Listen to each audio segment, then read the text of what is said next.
আমি আগন্তুক দিনত এই শ্ৰীৰামপুৰ ব্লক যি ব্লক নেকি আজি বিভিন্ন কাষ্ট কমিউনিটি, বিভিন্ন ধৰ্মৰ, বিভিন্ন ভাষাৰ মানুহৰ এটা সংমিশ্ৰণৰ সমষ্টি।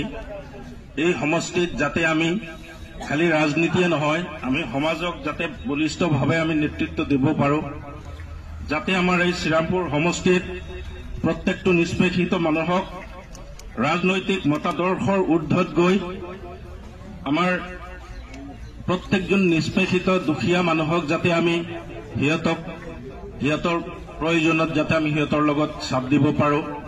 প্ৰত্যেকৰ হৈ যাতে আমি কাম কৰিব পাৰোঁ, প্ৰত্যেকজন মানুহৰ হৈ যাতে আমি আৱাজ দিব পাৰোঁ,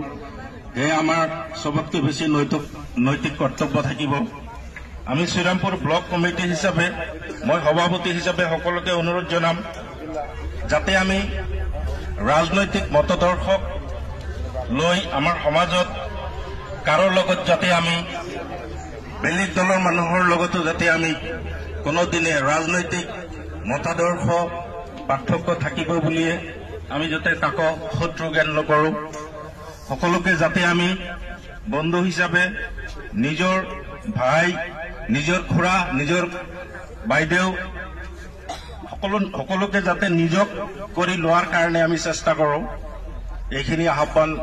মোৰ ব্লকৰ তথা আমাৰ ব্লকৰ অন্তৰ্গত প্ৰত্যেকটো প্ৰাইমাৰীৰ প্ৰত্যেকজন সন্মানীয় কৰ্মীক মই বিশেষভাৱে অনুৰোধ জনাম।